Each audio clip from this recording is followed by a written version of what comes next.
Dan yang kedua yaitu datangnya dari Bogor, yaitu atas nama Rahmat. Assalamualaikum Buya. Mau tanya Buya, bagaimana hukumnya menikah antar agama? Dan ada sahabat saya pasangan suami istri yang kebetulan non muslim.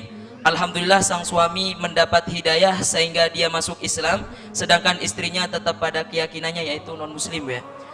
Bagaimana status hukum pernikahannya dari agama Islam? Terima kasih. Wassalamualaikum warahmatullahi wabarakatuh. Assalamualaikum warahmatullahi wabarakatuh. Adapun pernikahan silang berbeda agama, jika seorang wanitanya adalah muslimah, maka mutlak kesepakatan para ulama ijma tidak sah menikah dengan siapapun dengan orang laki-laki yang tidak beragama Islam. Dan pernikahannya dianggap tidak sah dalam syariat, biarpun di catatan sipil sah. Dalam syariat adalah tidak sah dan hukumnya adalah zina. Hukumnya adalah zina jika seorang wanitanya adalah muslimah, lakinya adalah seorang non muslim. Ini sudah harga yang tidak bisa ditawar kecuali oleh orang akhir zaman. Akhir zaman yang atas nama doktor, atas nama profesor, tapi tidak pernah membaca bagaimana ulama-ulama terdahulu, lalu memperkenankan itu semua, dan itu menjerumuskan fatwa yang salah.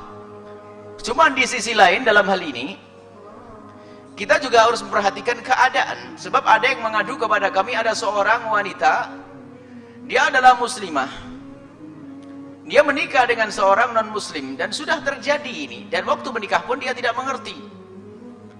Lalu kami katakan, kami tidak akan caci anda bahwasanya anda berzina, akan tapi kami hanya memang seperti itu, tapi tidak boleh kita caci. Bahkan dia sendiri, kalau kita perlu menarik dia dengan halus. Ada lagi yang begini bentuknya, suami istri yang non muslim, ini tidak mungkin serta-merta langsung kita jauhkan, pisahkan dan sebagainya. Suami istri yang non muslim, tiba-tiba perempuannya, istrinya masuk Islam, seperti yang ditanyakan ini. Istri yang masuk Islam, memang dalam hukum fikih, jika seandainya sang suami tidak segera menyusul dalam agama Islam dalam masa iddahnya seorang istri, hitungan masa iddah, maka ketahuilah otomatis pernikahannya terpisahkan.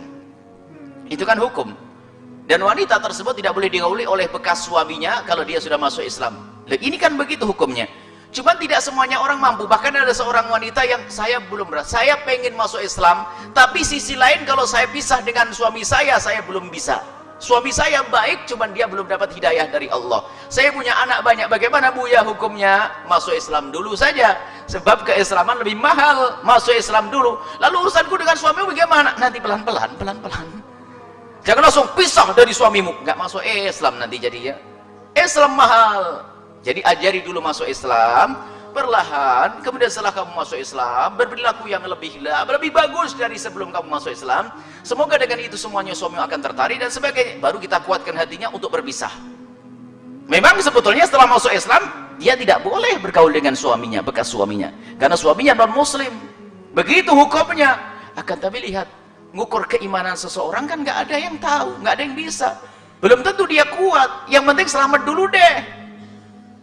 Imannya dulu, kalau mati menjadi la ilaha illallah, dosanya semoga diampuni oleh Allah.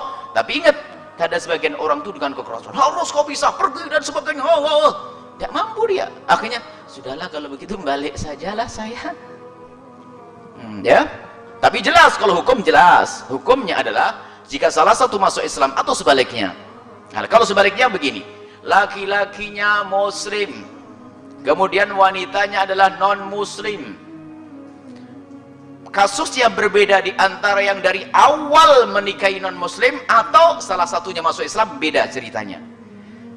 Yang dari awal, contoh, Anda punya anak seorang muslim yang baik, laki-laki yang muslim, lalu Anda menikah dengan wanita non muslim dari ahli kitab Yahudi atau Nasrani. Bagaimana hukumnya dalam Islam? Lihat. Hukumnya dalam Islam, lihat, memang ulama berbeda pendapat dalam hal ini. Semuanya sepakat bahwasanya menikahnya seorang muslim dengan non muslim itu, seorang muslim dengan wanita yang non muslimah, itu pernikahannya sah. Lah ini hanya di dalam madhab kita Imam Syafi'i harus wanita yang non muslimah tadi, yang Nasraniyah tadi harus punya usul, asal usul agama Nasrani yang benar. Sehingga kalau dalam mazhab Imam Syafi'i di Indonesia ini tidak sah. Tapi menurut mazhab Imam Malik, asalkan dia menisbatkan dirinya kepada agama Nasrani atau Yahudi, maka pernikahan itu adalah sah. Itu kan mazhab Imam Malik. Dan makna sah di sini yang harus difahami. Maka jangan serta-merta mentang-mentang sah, lalu Anda punya anak laki-laki, ya sudah saya nikahkan anakku dengan tetanggaku yang Nasrani. Oh, tidak begitu. Makna sah ini bukan pilihan. Makna sah ini hanya sah di dalam pernikahan. Adapun kedepannya ini ada tanggung jawab yang besar di hadapan Allah. Kalau yang disebutkan di dalam agama, di dalam kitab-kitab terdahulu, pernikahan seorang muslim dengan non muslim ini akan berlaku adalah khususnya di negeri-negeri yang aman. Misalnya ada seorang muslim menikah dengan non muslim, punya anak 5, masih kecil-kecil, yang paling gede umur 8 tahun, karena setiap tahun lahir anak. Tak tahunya Pak, saat anaknya umur 9 tahun, bapaknya meninggal. Ayo, siapa yang merawat anaknya? Ibunya yang non muslim. Mau dibawa kemana kira-kira? Ayo, jangan mengentengin, hei orang Islam Anda. Jangan sok, oh saya kan laki-laki, kawamuna, saya kan biarpun istri saya Nasrani, kan saya bisa atur. Ente batas nyawamu terbatas. Kamu tidak tahu kapan kamu mati. Ya, anaknya kecil, recel begitu, wah, tak tahunya sudah mati duluan. Siapa yang mendidik?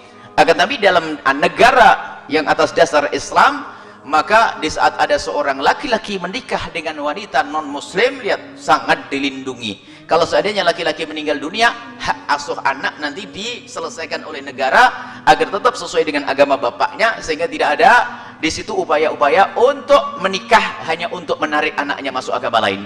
Sebab ada pernikahan silang ini adalah dengan tujuan seorang wanita yang non muslim bisa saja disusupkan untuk menikah dengan seorang laki-laki, anaknya tokoh. Setelah punya anak satu, diupayakan untuk bisa cerai atau apa, nanti anaknya dibawa. Sehingga ada seorang tokoh di luar Islam namanya Muhammad, kan kacau. Bahkan namanya Romli, ada salah satu. Romli kan tokoh dalam agama Islam. Imam Romli lagi katanya namanya, top namanya. Ada tokoh dalam agama Muslim, saya bertemu. Ada nama-nama, padahal nama mulia di dalam Islam. Karena apa? Rupanya kasus ada cerita begitu.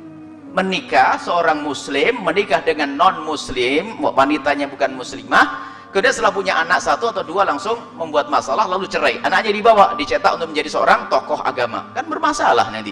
Sudahlah kami himbau. Jadi pembahasan masalah fikih biasanya hanya sah dan tidak sah. Adapun masalah halal haramnya ini beda. Kalau Anda seorang laki-laki muslim menikahi wanita yang non muslimah, masuk ke haramannya bisa gede di saat Anda menjadikan anak Anda masuk kafir dan sebagainya. Hidup kok ngambil resiko, hidup yang aman saja, ambil istri yang muslimah. Dan kami juga himbau, ini bukan masalah membeda-bedakan. Ada sebagian mengatakan, loh kok diskriminatif itu Islam, kenapa kok tidak boleh? Apakah memang tidak ada yang baik orang Nasrani? Kami sampaikan kepada warga Nasrani, hei kaum Kristiani, kami sampaikan kepada Anda, kami himbau Anda agar lebih tentrem lagi. Kalau Anda punya anak perempuan, agar anak perempuan Anda dalam beribadah ada yang menemani, jangan dinikahkan dengan seorang muslim. Biar menikah sama-sama orang yang ke gereja, kan enak. Ini kan adil. Biar anak Anda terjaga. Masa anak Anda ke gereja lalu suaminya ke masjid, kan gak enak. Siapa yang menemani?